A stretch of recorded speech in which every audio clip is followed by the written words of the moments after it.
Capítulo 13. Fraternidade e Vigilância.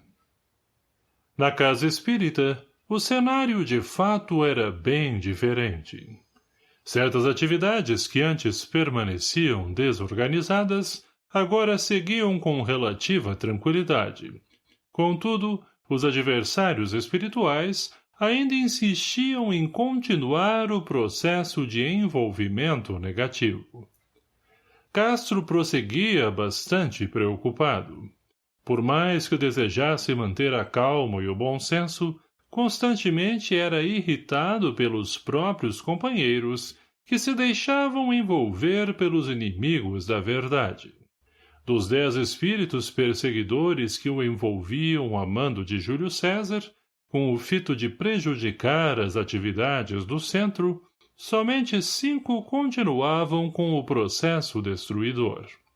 Os amigos do mais alto procuravam envolver o presidente, o quanto possível, a fim de que as influências negativas não lhe tirassem a lucidez, para que o trabalho espírita não sofresse alteração. Entretanto, Castro permanecia firme no processo de organização da casa, colocando, algumas vezes, a ordem e a disciplina acima da caridade, da compreensão e do amor ao próximo. Neste campo, os inimigos da paz encontraram farta possibilidade de atuação, perturbando-o consideravelmente, conseguindo, assim, afetar os trabalhadores e as tarefas do centro espírita. Durante várias semanas, o coordenador do centro fora acometido de um mau humor difícil de suportar. Deixara-se contaminar pelo autoritarismo, exigir a perfeição das tarefas e selecionara para as atividades de benemerência somente os portadores de certos títulos ou recursos materiais. Não estava em seu próprio equilíbrio. Envolvera-se mentalmente com os perseguidores. Alguns tarefeiros reclamavam da atuação do presidente, abalando intensamente certas tarefas. Todavia, os espíritos amigos, compreendendo as limitações humanas, sabedores da fragilidade de algumas criaturas diante de um processo tão delicado de invasão espiritual, e, pensando, sobretudo, na obra e na multidão de encarnados e desencarnados que precisavam, para vencer as provas e expiações de um trabalho espírita executado com um mínimo de equilíbrio, colocavam-se à disposição do amparo e da compreensão. Contudo, por mais carinho que partisse do plano espiritual superior, Castro deixava-se envolver em grave processo de melancolia, iniciando nova onda de perturbação. Foi neste período que Israel, aproximando-se do amigo, sugeriu-lhe fossem visitar Márcia Boaventura, a fim de verificarem como estava a amiga trabalhadora do atendimento fraterno. Movido por sincera emoção, o presidente da casa espírita aceitou com presteza o convite, dirigindo-se, os dois, para a residência da amiga sofredora. No lar dos Boaventura, Márcia estava visivelmente abatida, mas, aos ver os amigos queridos, transformara-se subitamente, expressando no semblante cansado real alegria. — Como tem passado, Márcia? — perguntou Israel, sinceramente interessado. — Estou bem, na medida do possível. Meu marido acaba de ser internado no sanatório público. Perdera completamente a razão, cabendo a mim a condição única de ampará-lo dentro das minhas limitadas possibilidades. A misericórdia divina não me tem faltado. Entretanto, as dificuldades financeiras são muitas. A seita, para a qual ele doara todos os nossos recursos, nos abandonou completamente, deixando-nos entregues às dívidas. — Calma, minha irmã, disse o presidente do centro, intimamente comovido. Temos recursos que colocaremos à sua disposição. Somos irmãos em humanidade, e o que estiver ao nosso alcance será seu também. E, retirando do bolso considerável soma em dinheiro, resultado das suas economias pessoais, Castro ofertou fraternalmente à irmã dedicada ao atendimento fraterno. Do peito do presidente, que se apresentara simplesmente como irmão em jornada, tomando todo o cuidado possível para não humilhar ou constranger a companheira, partiam luzes de compreensão e misericórdia. O ato, espontâneo e sincero, conduzira Márcia às mais profundas emoções, culminando num abraço fraterno entre os servidores do Cristo. Antes de se despedirem, reuniram-se em torno do Evangelho de Jesus, recordando o capítulo 5º do Evangelho de Mateus, em que as bem-aventuranças trouxeram estímulo e forças para a irmã em sofrimento. Durante a prece final, entidades respeitáveis foram atraídas, unindo-se a eles em vibrações amorosas, renovando o ambiente fluídico da residência da confreira sofredora. As vibrações sublimes espalhadas pelo ambiente tocaram igualmente os adversários do bem, que, verificando tamanho carinho e atenção, sentiram-se envolvidos pelas benesses do Evangelho em ação, rendendo-se aos espíritos da verdade, abandonando as ordens do mandante das trevas. Os 5 perseguidores do trabalho de Castro, diante do ato de nobreza, da caridade verdadeira, libertaram-no e libertaram-se, sendo abraçados pelos emissários do bem, que, em silêncio, retiraram-se, amparando os recém-libertos de maneira emocionada, rendendo glórias a Deus. Dali, os cooperadores encarnados saíram, dirigindo-se para o sanatório municipal, com desejo de visitar o esposo de Márcia. No quarto coletivo, Boaventura permanecia sedado. Tornara-se tão violento que médicos e enfermeiras encontravam dificuldades para tratá-lo. Os respeitáveis visitantes, acompanhados por valorosos cooperadores espirituais, começaram a orar fervorosamente, aplicando, ao doente mental, a fluidoterapia. Notava-se claramente certa melhora, pois a agitação que o constrangia, mesmo sob forte sedativo, aos poucos foi se desfazendo. Durante o passe, os amigos do mais alto realizaram verdadeira sessão de desobsessão, afastando do doente grande turba de perseguidores. Entretanto, Boaventura permanecia completamente entregue à alucinação, provocada pelos inimigos do amor. Contudo, o carinho e a atenção de Márcia eram fundamentais para o tratamento que simplesmente começara.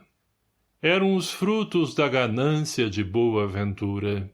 Procurara na religião fanática bens materiais, não buscara verdades eternas, entrando, naturalmente, na faixa de ação dos espíritos zombeteiros, mistificadores e aproveitadores.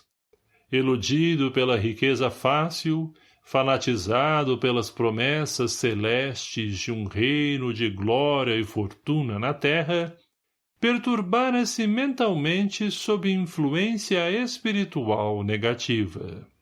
Somente se restabeleceria 5 anos depois, graças aos esforços amorosos da esposa, aliados à assistência espiritual com a fluidoterapia.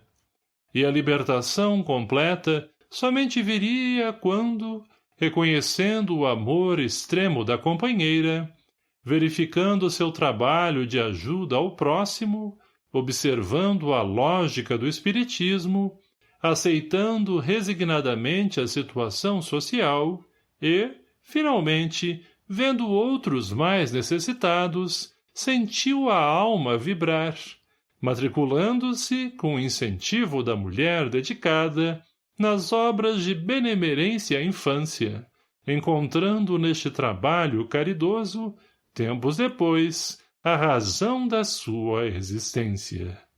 É a misericórdia divina tirando do mal um bem, permitindo que coisas aparentemente dolorosas aconteçam a fim de despertar as criaturas.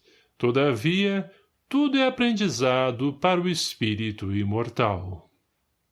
Já de saída, às portas do hospital, os tarefeiros se despediram e, agora, com a enfermidade do esposo, enquanto estivesse hospitalizado, no lento processo de reabilitação, Márcia poderia retornar às atividades do núcleo espírita. Fim da visita, de retorno ao centro, os responsáveis pelas tarefas espíritas do núcleo em questão conversavam entre si. — Israel, meu amigo, disse Castro, dirigindo-se ao confrade, abrindo o coração. Acredito esteja nossa casa passando por testemunhos. Tenho notado quanto o centro for abalado. Confesso que, vez por outra, sinto-me completamente envolvido e irritado por ideias que não me pertencem. Também penso assim, companheiro, mas acredito que a fase pior já passou, mas muitas coisas precisamos fazer. Lembra-se quando você me narrou um sonho em que nossa casa parecia envolvida por grandes rachaduras? É mesmo, respondeu Castro admirado. Mandei fazer as verificações físicas do centro e nada encontrei de errado, mas diante destes acontecimentos o simbolismo é perfeito. Estamos de fato diante de um processo de infiltração. Claro! Vejamos. Primeiro, Márcia Boaventura e o serviço de entrevistas. Segundo, Maria Souza e a tarefa do passe. Terceiro, a evasão de vários cooperadores. Quarto, o envolvimento amoroso da médium com o dialogador, gerando escândalo e fofocas. Quinto, nossas obras sociais com dificuldades de administrar o material humano. Sexto, as ondas de novidades e de modismos doutrinários. Sétimo, meu mau humor. Meu Deus, nem me dei conta. Entretanto, parece que agora estamos passando por um período de calmaria. Sem dúvida, meu amigo, considerou Israel. Como somos os responsáveis pelas tarefas, precisaremos vigiar mais, dando exemplo de tolerância e fraternidade. Você tem razão, toda razão. Preciso mesmo ser mais tolerante. Na casa espírita, os tarefeiros colocaram-se à disposição para o trabalho amigo e fraterno, vigiando mais. E agora, conscientes do processo de infiltração, por dedução lógica, em todas as reuniões mediúnicas em que participavam, oravam pela instituição, conclamando os outros grupos, já esclarecidos pelo seminário promovido por Israel, a colocar em prática as orientações cristãs, valorizando o centro espírita como oficina da caridade, tolerando-se a fim de superar mais este processo. Além disso, tiveram a inspiração de realizarem uma reunião de intercâmbio espiritual direcionada para a casa espírita. Diante destes procedimentos, o ambiente pouco a pouco se modificara. Os adversários espirituais já não tinham tanto acesso aos tarefeiros encarnados, visto vibrarem em outra sintonia. No plano espiritual, porém, as entidades amigas mobilizavam-se para a retaguarda necessária, preparando-se para enfrentar os adversários que, certamente, haveriam de investir contra a instituição. Foi neste clima que os responsáveis espirituais pelo centro realizaram breve e instrutiva reunião, alertando os companheiros desencarnados desta maneira. Meus amigos, o momento está chegando. Júlio César e sua equipe provavelmente estarão planejando o ataque final.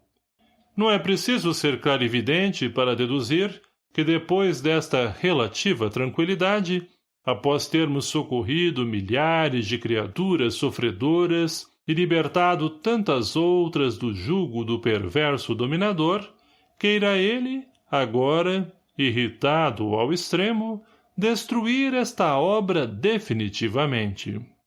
Contudo, carinho, respeito, amor e autoridade moral, aliados ao esclarecimento espiritual, serão nossas armas, pois que são nossos irmãos, padecentes de grave enfermidade.